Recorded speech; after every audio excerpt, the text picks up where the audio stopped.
Chères auditrices, chers auditeurs, bonjour. Bonjour Fred. Bonjour Yoran. Voilà, nous reprenons donc notre développement que nous avions laissé la dernière fois sur une note un petit peu triste puisque nous en étions aux conséquences malheureuses du péché sur la nature. Dont sur souffre la nature. Exactement. Et nous avions vu que la nature est en lutte.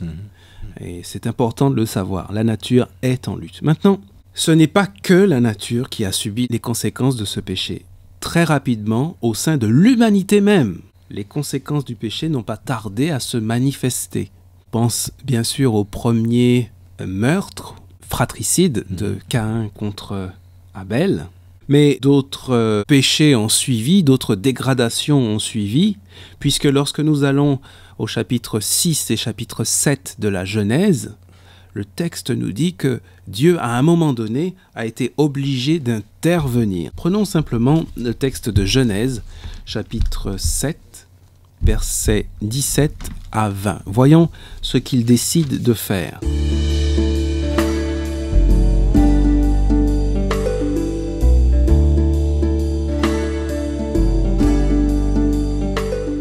Genèse, chapitre 7, versets 17 à 20. Le déluge fut 40 jours sur la terre. Les eaux crurent et soulevèrent l'arche, et elle s'éleva au-dessus de la terre. Les eaux grossirent et s'accrurent beaucoup sur la terre, et l'arche flotta sur la surface des eaux. Les eaux grossirent de plus en plus, et toutes les hautes montagnes qui sont sous le ciel entier furent couvertes. Les eaux s'élevèrent de 15 coudées au-dessus des montagnes qui furent couvertes. Voilà, donc le déluge. Le déluge, Dieu intervient, Genèse chapitre 6, verset 5, je le cite simplement, « Le Seigneur vit que le mal des humains était grand sur la terre et que leur cœur ne concevait jamais que des pensées mauvaises. » Et donc, l'issue du grand conflit est menacée, puisque l'humanité n'est qu'à ses premiers pas. Elle est déjà corrompue. Et le péché atteint déjà des sommets. Dieu va donc intervenir pour sauvegarder le petit reste d'hommes. L'histoire nous parle de Noé et de sa famille. Petit reste d'hommes qui garde le nom de Dieu, garde le souvenir que le monde a été créé par le vrai Dieu qui est dans les cieux. Et donc pour préserver ce petit groupe de la contamination du péché. Quelque temps après ce déluge, Dieu va parcourir la terre à nouveau pour trouver les quelques hommes, puisque le phénomène s'est reproduit, le phénomène du péché qui se développait de plus en plus. Il va donc parcourir la terre et va trouver un homme avec sa famille qui avait le cœur disposé à vivre ce qu'il voulait dans sa vie. Je pense bien sûr à Abraham. Abraham, nous le trouvons alors que Dieu s'adresse à lui dans Genèse chapitre 12, versets 1 à 3.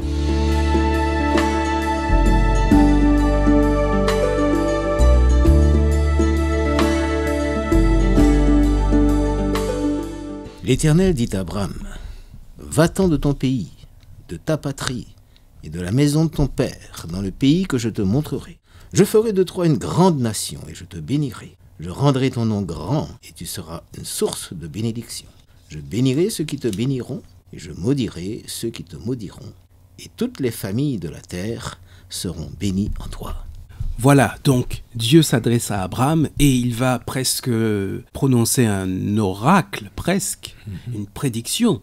À travers toi, il y aura une bénédiction pour tous les hommes. Parce que le projet de Dieu, c'est en fait que tous les hommes soient bénis. Pas qu'un groupe d'hommes ou une famille d'hommes soit béni, mais son projet, c'est que tous les humains jouissent de sa bénédiction. C'est vrai que lorsqu'on parle d'Abraham, on pense au peuple juif, Tout à fait. On pense aussi bien sûr aux musulmans, aux arabes, mais non, ici Abraham c'est celui qui est appelé à bénir toutes les nations, Absolument. Tu fais bien de le souligner. Donc il va passer cette alliance de fidélité avec Abraham et il va accomplir son projet au travers de sa descendance.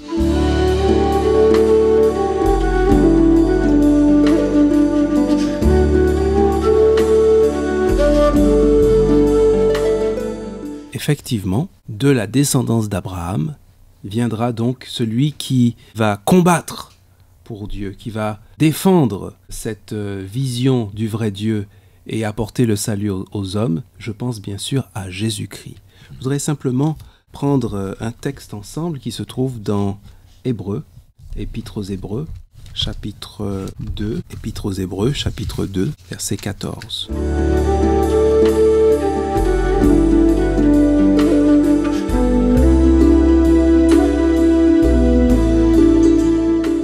Ainsi donc, puisque les enfants participent au sang et à la chair, il y a également participé lui-même, afin que par la mort, il rende impuissant celui qui avait la puissance de la mort, c'est-à-dire le diable. Il avait déjà annoncé cela dans la Genèse, au chapitre 3, après la chute. Il avait annoncé à nos premiers parents que la postérité de la femme écraserait la tête du serpent. Tout à fait, tout à fait. Ça se réalise parfaitement ici. Exactement. Et cette postérité, eh bien, c'est le Christ, descendant donc d'Abraham et fils de la famille humaine.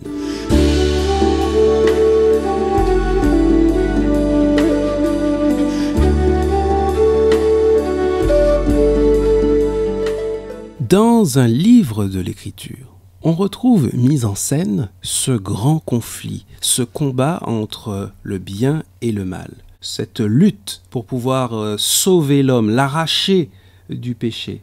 Ce livre, c'est le livre de Job. Et c'est un livre très intéressant puisque c'est comme si nous avions accès à des coulisses auxquelles habituellement nous n'avons pas accès. Prenons ce livre ensemble, Job chapitre 1, versets 6 et 7. Job chapitre 1, versets 6 et 7.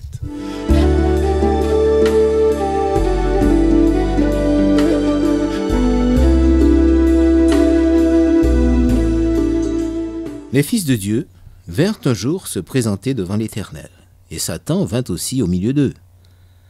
L'Éternel dit à Satan, « D'où viens-tu » Et Satan répondit à l'Éternel, « De parcourir la terre et de m'y promener. » Ah, c'est extraordinaire. Les fils de Dieu, bien sûr, ici, on entend bien sûr les anges, n'est-ce pas?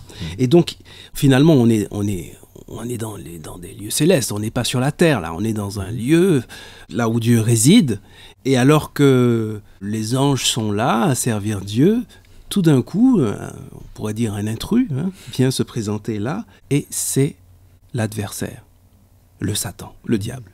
Le serpent ancien. Le serpent ancien. Et alors, Dieu lui pose cette question, d'où tu viens? Et il répond comme presque pour le narguer. Je viens de parcourir la terre pour m'y promener. Il est chez lui, quoi.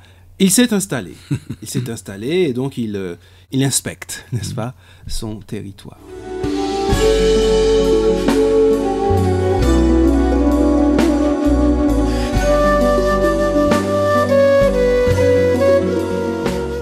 C'est Job chapitre 2, versets 1 à 7. Job chapitre 2, versets 1 à 7, pardon.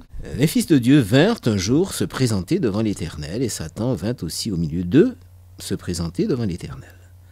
L'Éternel dit à Satan, « D'où viens-tu » Et Satan répondit à l'Éternel, « De parcourir la terre. » Encore la même chose. L'Éternel dit à Satan, « As-tu remarqué mon serviteur Job? Il n'y a personne comme lui sur la terre.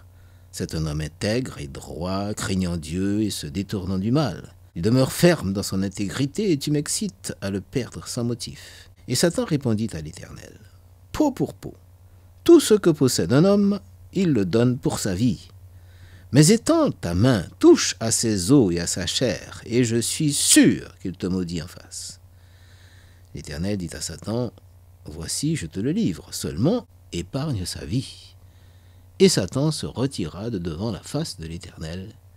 Puis il frappa Job d'un ulcère malin, depuis la plante du pied jusqu'au sommet de la tête.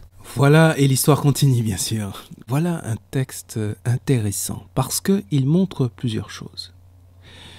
Il montre que ce grand conflit qui se joue entre le bien et le mal, en fait, est un conflit qui se joue essentiellement à l'échelle de notre vie et de notre cœur à chacun. Finalement, c'est pour le salut de chaque être humain que Dieu se bat. Et j'aime beaucoup cette idée. Ce n'est pas un conflit qui se déroule quelque part dans l'univers, je ne sais trop où, Hein, je pense à Star Wars, ceux qui connaissent un petit peu avec les Jedi et compagnie. Non, il n'est pas impersonnel. Il n'est pas impersonnel. C'est un conflit qui se déroule à l'échelle de ma vie. En fait, c'est pour moi que Dieu se bat. C'est pour me sauver. Chacun est personnellement concerné par ce conflit. Exactement. Et ce conflit se joue en chacun. Et ce conflit se joue en chacun. Alors ici, l'exemple de Job, oui, montre que eh bien, nous ne vivons pas notre vie comme ça par hasard, au détour des circonstances. Mais il y a réellement un combat qui se joue dans la vie de chacun, de chaque personne.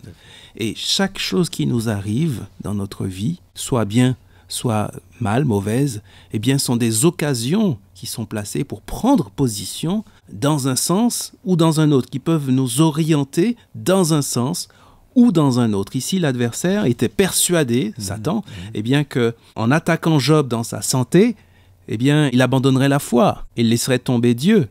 La suite de l'histoire nous montre que non. Mais c'était une occasion, soit de confirmer sa foi, soit au contraire, de prendre une autre orientation. Au fil de l'écriture, Fred et Yoran, sur Parole de vie, la radio chrétienne de la Côte d'Émeraude. Il y a quelque chose qui me frappe aussi dans ce conflit, c'est l'attitude de Dieu.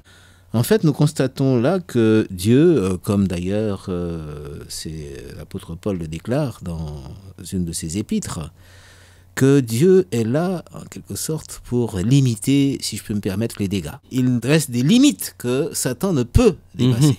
Heureusement pour nous, parce que la lutte serait inégale. Il est sans pitié pour nous. Absolument, parce que la lutte est inégale dès lors que nous ne le voyons pas. Donc il agit à sa guise. Et on constate que Dieu, effectivement, eh bien, limite l'action, les effets, les néfastes qui émanent de cet être-là. Il limite, il dit, bon, je le livre entre tes mains, puisque je ne peux pas t'empêcher de l'aborder, tu es libre, et il est libre. Seulement, tu ne portes pas atteinte à sa vie. C'est ça. Et dans le premier essai de Satan, au chapitre 1, on constate que Satan parlait des biens de Job. Oui, c'est ça. Et Dieu lui dit, écoute, tu peux toucher à ses biens, mais pas à lui. C'est ça. Donc il y a une sorte de dosage dans le... Et on voit l'attachement aussi de Dieu à notre vie, finalement. Absolument. Parfois, on se préoccupe de ce qu'on a, etc. Mais finalement, ce qui est plus important pour Dieu, c'est notre vie. Absolument. C'est notre vie qu'il veut sauver. J'aime bien cette idée.